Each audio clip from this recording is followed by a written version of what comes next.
Assalamualaikum warahmatullahi wabarakatuh. Perkenalkan kami dari kelompok A. Di video ini kami akan mempresentasikan materi kami tentang demokrasi dan sejarah Pancasila. Pengertian demokrasi.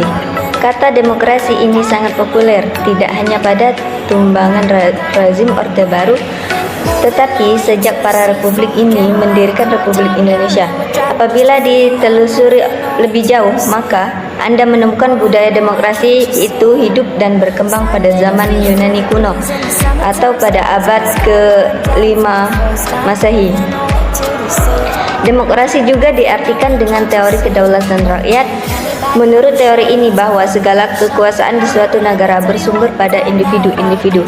Individu-individu ini pada awalnya merupakan orang bebas dan kemudian membentuk negara. Di dalam negara tersebut, mereka atau individu-individu menjadi rakyat yang tunduk kepada kekuasaan negara. Dengan demikian, kekuasaan tertinggi di suatu negara bersumber atau berasal dari rakyat. Para pemimpin negara pun dipilih atas kehendak. Nah, selanjutnya yaitu demokrasi berasal dari kata demos, yang berarti rakyat, dan kratos, yang berarti berkuasa. Hal ini berarti ungkapan kata demokrasi tersebut yakni rakyat yang berkuasa, yang oleh Maryam Budherjo disebut sebagai government ruled by the people. Atau dalam ungkapan umum yang populer yaitu government of the people, by the people, and for the people, atau pemerintahan dari rakyat atau rakyat dan untuk rakyat. Pertama, pemerintahan dari rakyat mengandung pengertian berhubungan dengan pemerintahan yang sah dan diakui, dan pemerintahan yang tidak sah dan tidak diakui oleh rakyat.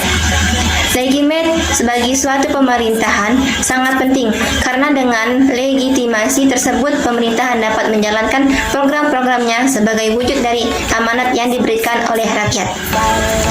Yang kedua, pemerintahan oleh rakyat. Pemerintah oleh rakyat berarti pemerintahan yang menjalankan kekuasaan atas nama rakyat, bukan atas nama atau dorongan diri sendiri.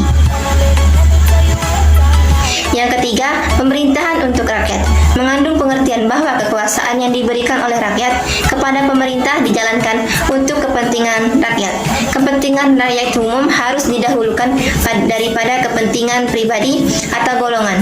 Jadi pemerintah harus menampung aspirasi dari rakyat dalam membuat dan menjalankan program-program pembangunan untuk kepentingan rakyat tersebut. Yang selanjutnya ada demokrasi liberal. Pertama, dari sudut pandang individu, kita mengenal demokrasi liberal. Liberal berasal dari kata liber yang berarti bebas atau free. Liberalisme menunjukkan pada teori politik bahwa tujuan yang prinsip pemerintahan dan politik adalah melindungi otonomi dan hak-hak individu.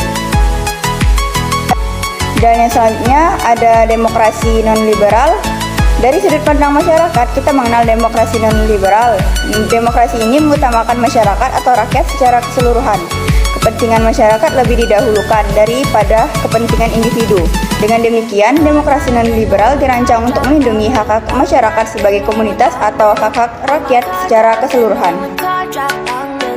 Bertransformasi dari otoritarianisme menjadi negara demokrasi, bahkan apabila dilihat pada nilai Indeks Demokrasi Indonesia atau IDI secara nasional sejak 2009 sampai 2012 telah menempatkan praktik demokrasi di Indonesia berada dalam kategori sedang. IDI disusun dengan menggunakan 3 aspek, yaitu kebebasan sipil, hak politik, dan lembaga demokrasi. Pada aspek kebebasan sipil yang terdiri dari variabel kebebasan berkumpul dan berserikat, berkeyakinan, dan bebas dari diskriminasi. Indeks menunjukkan relatif baik di atas 80.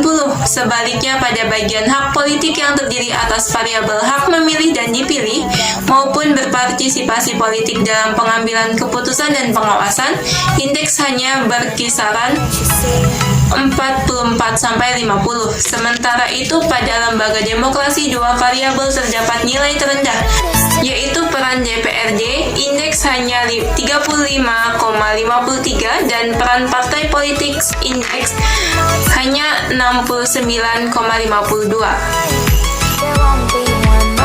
Selanjutnya saya akan menjelaskan mengenai kerajaan-kerajaan pada sejarah Pancasila.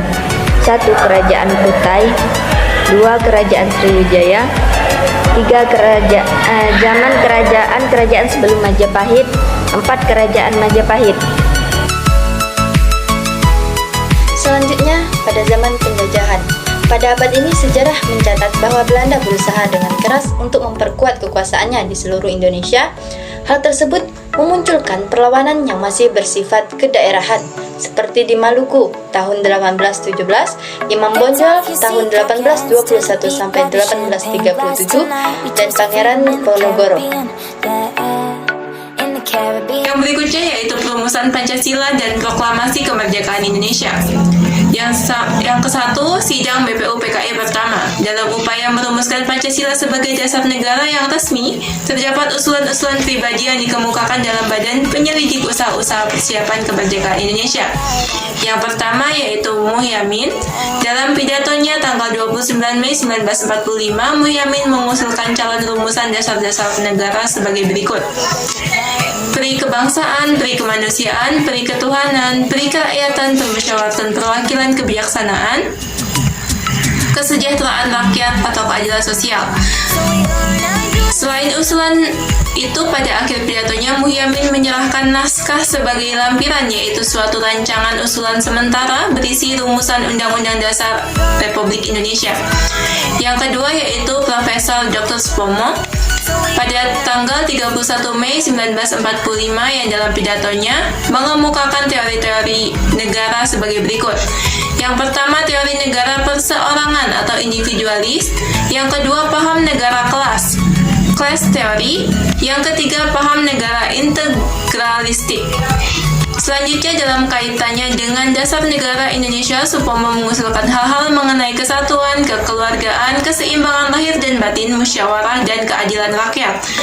Yang terakhir yaitu Insinyur Soekarno pada tanggal 1 Juni 1945 yang menyampaikan dasar negara yang terdiri atas 5 prinsip. Yang rumusannya yaitu pertama, nasionalisme atau kebangsaan Indonesia. Yang kedua, internasionalisme. Beliau juga mengusulkan bahwa Pancasila adalah dasar filsafat negara dan pandangan hidup bangsa Indonesia. Soekarno mengemukakan dasar-dasar sebagai berikut, yaitu kebangsaan, internasionalisme, mufakat, kesejahteraan, dan ketuhanan. Namanya bukan Pancadharma, tetapi saya namakan ini dengan petunjuk seorang teman kita ahli bahasa, namanya Pancasila.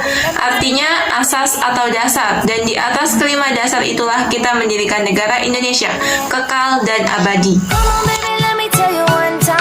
Nah, untuk sidang BPU PKI kedua pada tanggal 10 sampai 16 Juli tahun 1945, penyusunan Pancasila oleh Panitia 9 serta pemakaian istilah hukum dasar diganti dengan Undang-Undang Dasar karena hal ini merupakan hukum tertulis atas saran Profesor Dr. Supomo, serta membahas bentuk negara yang setuju adalah pro-republik.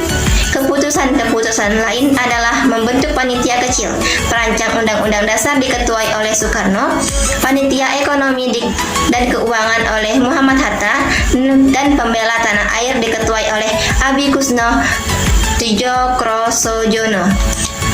Panitia 9 ini mengadakan pertemuan secara sempurna dan mencapai suatu hasil persetujuan antara golongan Islam dan golongan kebangsaan. Adapun naskah yang disusun oleh Panitia 9 itu pada bagian akhirnya adalah sebagai berikut. Maka disusunlah kemerdekaan bangsa Indonesia itu dalam suatu hukum dasar negara Indonesia yang terbentuk dalam suatu negara yang berkedaulatan rakyat dengan berdasarkan kepada ketuhanan dengan menjalankan syariat Islam bagi pemeluk-pemeluknya menurut dasar kemanusiaan yang adil dan beradab, persatuan Indonesia, kerakyatan yang dipimpin oleh hikmat kebijaksanaan dalam permusyawaratan perwakilan, serta dengan mewujudkan suatu keadilan sosial bagi seluruh rakyat Indonesia. Nah, dalam sidang BPUPK ini, yang kedua, pemakaian istilah hukum dasar diganti dengan istilah Undang-Undang Dasar. Keputusan penting dalam rapat ini adalah tentang bentuk negara republik dan luas wilayah negara baru. Tujuan anggota Badan Penyelidik adalah menghendaki Indonesia Raya yang sesungguhnya dan yang mempersatukan semua kepulauan Indonesia. Selanjutnya, saya akan menjelaskan masa Orde Baru. Orde Baru yaitu suatu tatanan masyarakat dan pemerintahan yang menuntut dilaksanakannya Pancasila dan UUD 1945 secara murni dan konsekuen. Munculnya Orde Baru diawali dengan aksi-aksi dari seluruh masyarakat, antara lain Kesatuan Aksi Pemuda Pelajar Indonesia (KAPPPI), Kesatuan Aksi Mahasiswa Indonesia (KAMI), Kesatuan Aksi Guru Indonesia (KAGI), dan lainnya. Karena Orde Baru menguasai pimpinan negara, maka Panglima tertinggi memberikan kekuasaan penuh kepada Panglima Angkatan Darat Letnan Jenderal Soeharto dalam bentuk suatu surat yang dikenal dengan Surat Perintah 11 Maret 1966 Super Semar. Tegas memegang Super Semar yaitu untuk memulihkan keamanan dengan jalan menindak pengacu keamanan yang dilakukan oleh PKI. Orde Baru berangsur-angsur melaksanakan programnya dalam upaya pembangunan nasional sebagai perwujudan pelaksanaan Pancasila dan UUD secara murni dan konsekuen. Baik, itulah penjelasan dari materi kami. Sekian dan terima kasih. Wassalamualaikum warahmatullahi wabarakatuh.